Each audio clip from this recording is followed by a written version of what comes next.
Hello friends and freundins, and welcome to another troglodyte of the episode channel.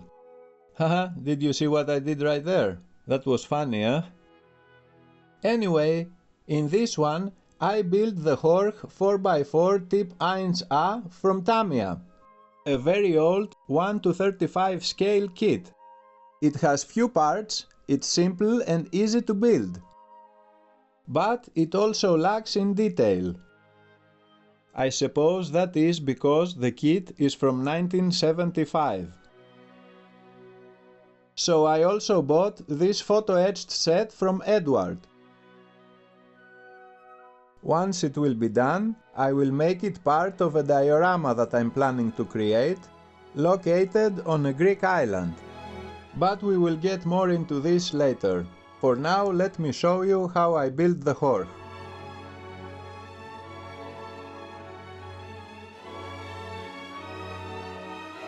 I started, as the instructions indicated, with the parts of the chassis.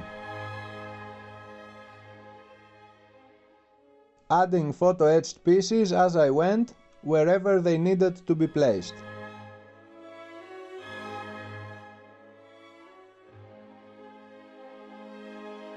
When needed, I would clip off a plastic part, sand it down and replace it with a more detailed photo-etched one.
Part of the chassis was also the bumper, with all of its photo-etched glory.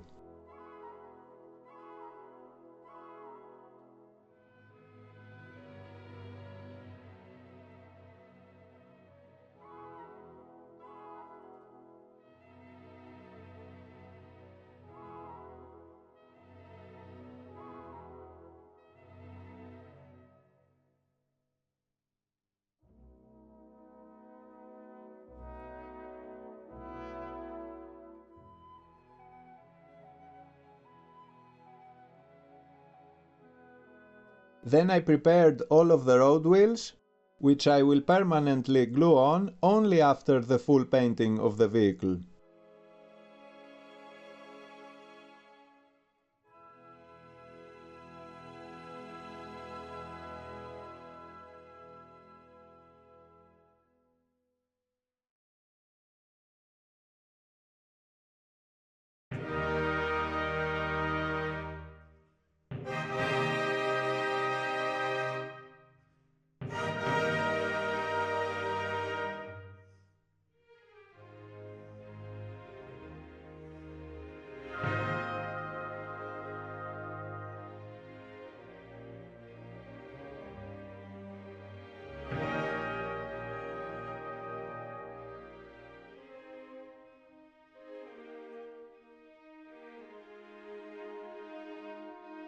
Once the chassis was done, I had to start building the parts around it.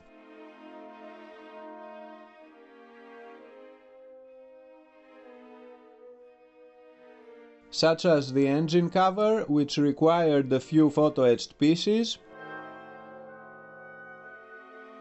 and the back compartment door, which needed to be modified with some putty.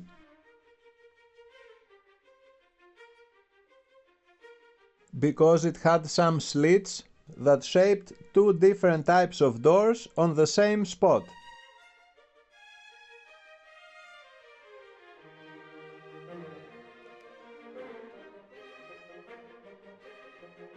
Over here you can see how I pimped up the tail light and the license plate.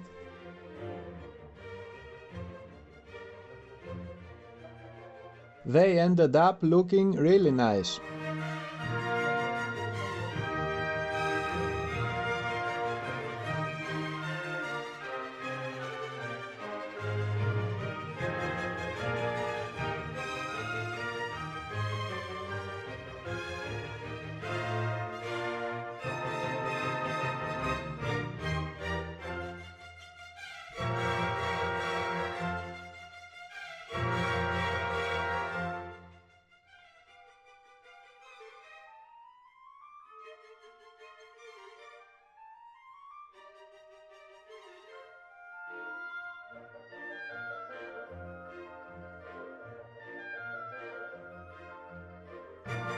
I kept removing the more simplified plastic pieces and would replace them with detailed photo-etched parts.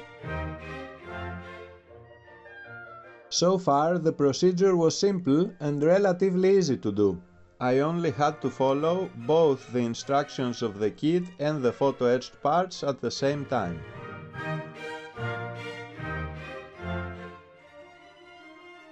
And that way my Horch would slowly start to take its true form.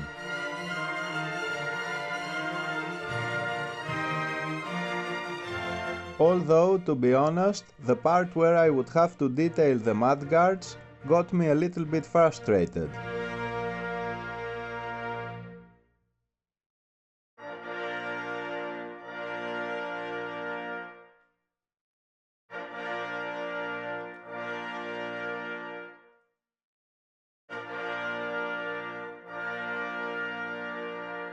Once I sanded them down, I started positioning the photo-etched parts one by one.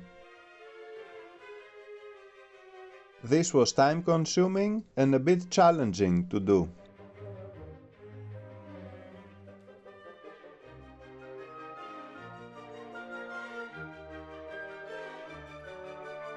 Most of the time, the tiny little parts would prefer to stick on my fingertips rather than their designated spots.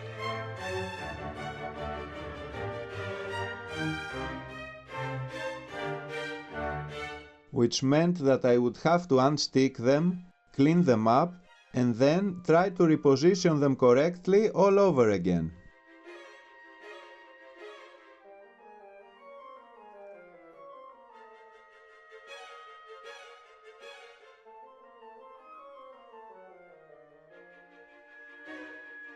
But eventually I managed to finish one of the mudguards before I lost my interest, and then I moved to something else.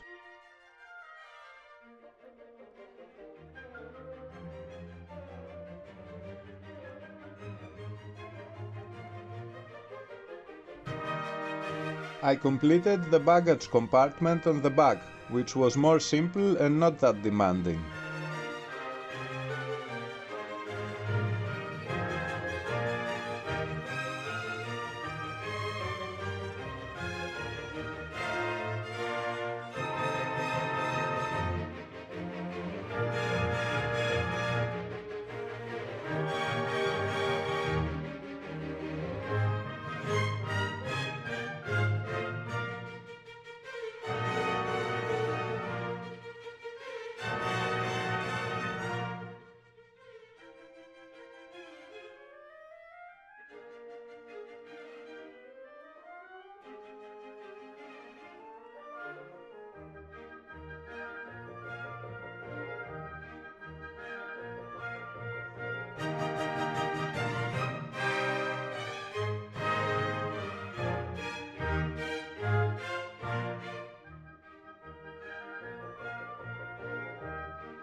Then I moved on to the windbreaker, which required the positioning of a transparent plastic part in the middle, in between the two photo-etched.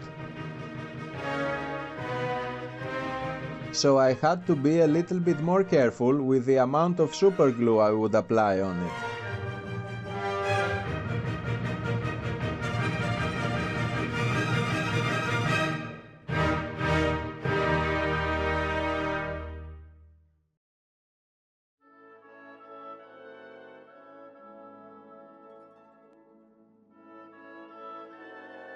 Long story short, I managed to break the transparent plastic in 2 places because it wasn't glued properly and I had to pull it in order to unstick it. At least it's only a little bit and it looks as if the glass was cracked.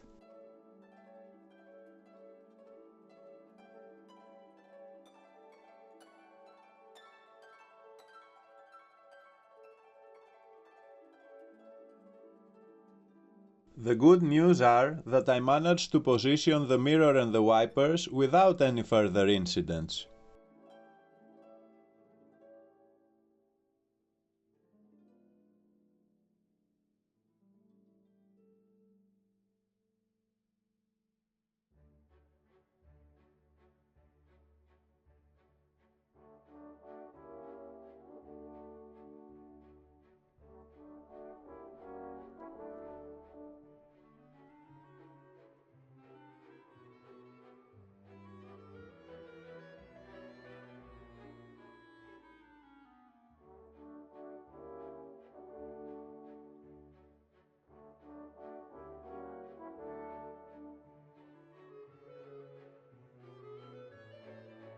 Then I started adding the photo-etched parts on the doors.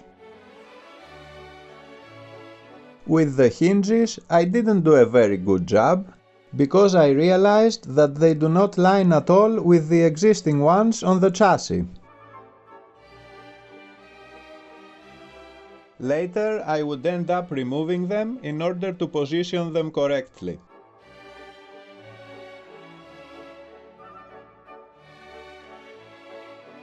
The rest of the assembly went smoothly.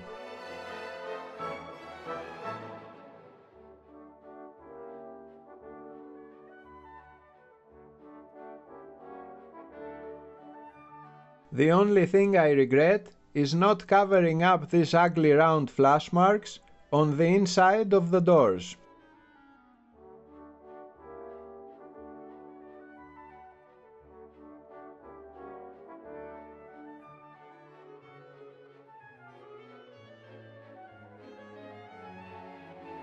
Anyway, I added the seats and some more details in the interior space.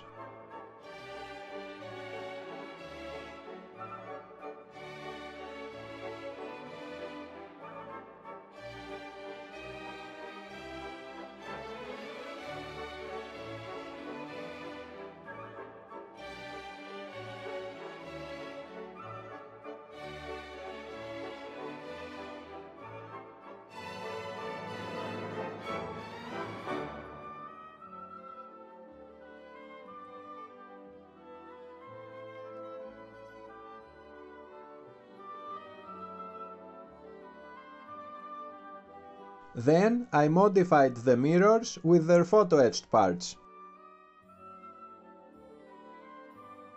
which were many and really well detailed.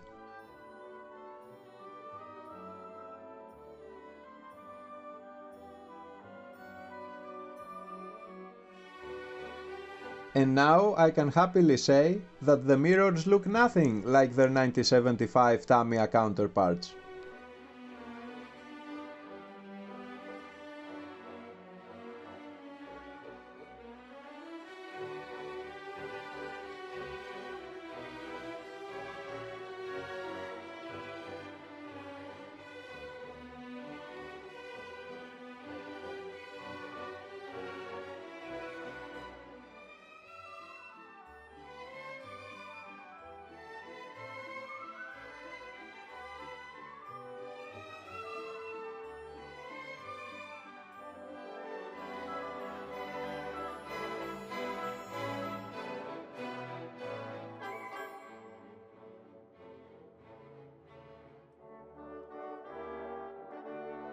I made a tiny hole in the exhaust with my Dremel.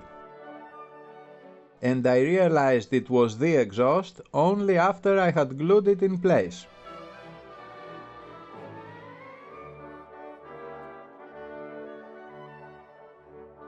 I then finally added all of the necessary parts on the second mudguard.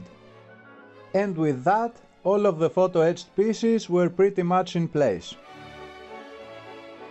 So I cut a big piece from a sprue in order to modify the top of the car, which will stay folded on the back. I wanted to make a base for the epoxy party I would use later to sit on. Looking at historical pictures for reference, I realized that the folded hood would be really hard to recreate. So I decided to take a little happy break in order to prepare psychologically. I wanted to clean all of the super glue excess around the photo-etched parts.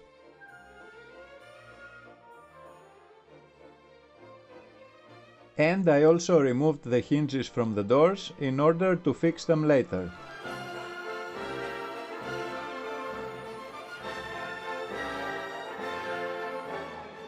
After my happy break, I started sculpting the putty with which I would make the hood top. I use both words, hood and top, just to be sure. Unfortunately, I lost some footage on the way, so you won't be able to see the positioning. But in general, I folded the putty in a zigzag shape and positioned it where it should go. I removed the sprue from underneath because it was too large and didn't look nice. So I started shaping the edges in order to make it appear like a fabric.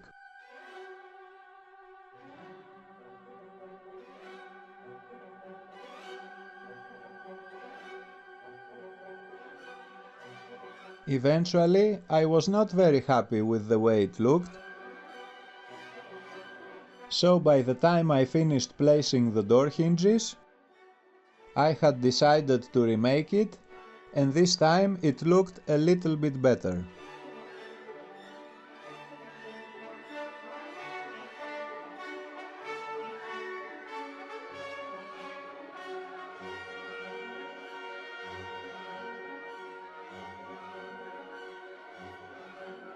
Then I carefully placed some masking tape on the windshield.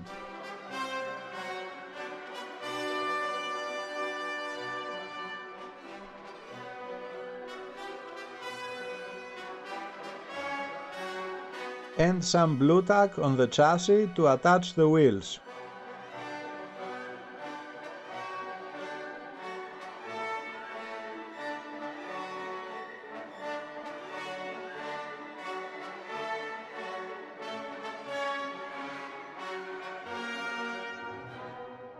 Finally, I picked up some accessories to put inside the vehicle, which included a few canisters, a barrel, some wooden boxes, and a crate full of bread loaves and salami sticks, which I made from epoxy putty.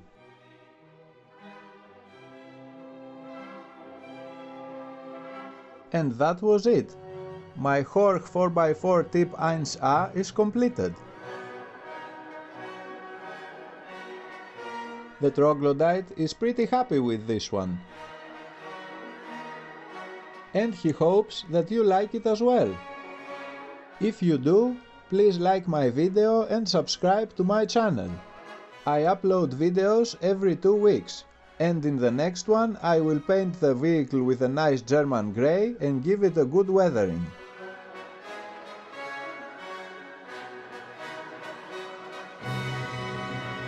And please don't forget to write me a comment if you wish so.